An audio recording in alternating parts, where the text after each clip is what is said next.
Nous allons parler aujourd'hui de la politique telle qu'elle est faite. Vous avez eu à égratigner un tout petit peu cette manière de faire la politique. Nous parlons d'un Sénégal qui, dès les indépendances, n'avait pas de ressources pétrolières ni gazières. Aujourd'hui, on a tout cela. On voit qu'il y a un rush vers ce pays-là. Comment l'homme politique doit axer sa vision pour permettre au Sénégal de bénéficier de ces futures ressources qui seront exploitées? La question du pétrole est une question très sensible. Notre pays a du pétrole. Au moins ça, on le sait. L'estimation que l'on fait de cette réserve ne me convainc pas, dans la mesure où il y a plusieurs étapes pour arriver à dire que voici les réserves d'un pays dans telle zone. D'abord, la question du pétrole pose un premier problème.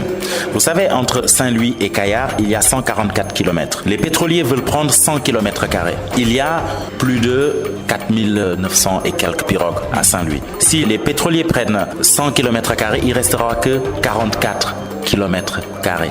Déjà, ça pose un premier problème. On n'en parle pas encore, mais on en parlera. On est parti voir ces populations et on leur a dit qu'on vous donnera du travail sur des plateformes pétrolières. Mais c'est faux.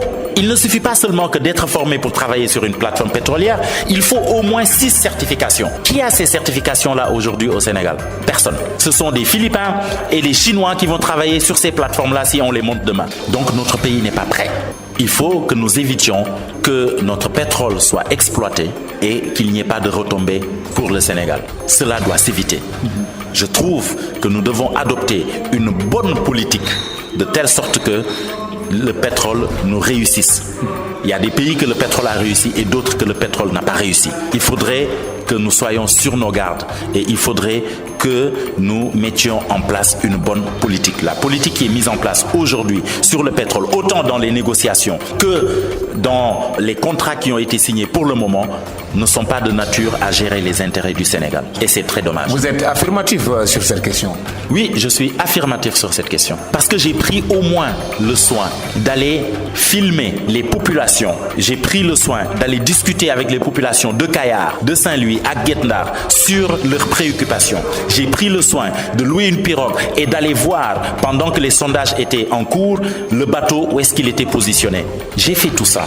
Je sais de quoi je parle. Ce n'est juste pas le moment de parler de ces questions-là. Comme je l'ai dit, il faut de la responsabilité dans ce que nous faisons. Vous êtes un jeune qui veut que les Sénégalais comprennent qu'il est temps de changer de paradigme, de tête de génération.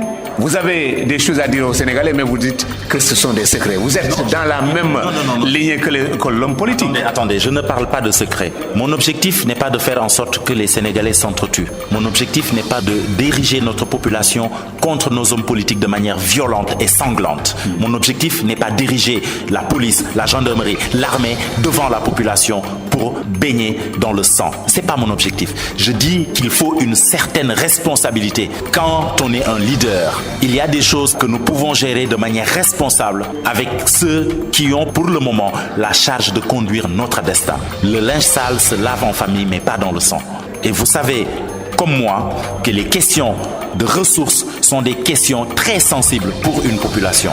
Nous sommes au courant de certains faits, mais nous userons de toute la responsabilité et toute la lucidité nécessaire pour gérer ces questions-là à notre niveau.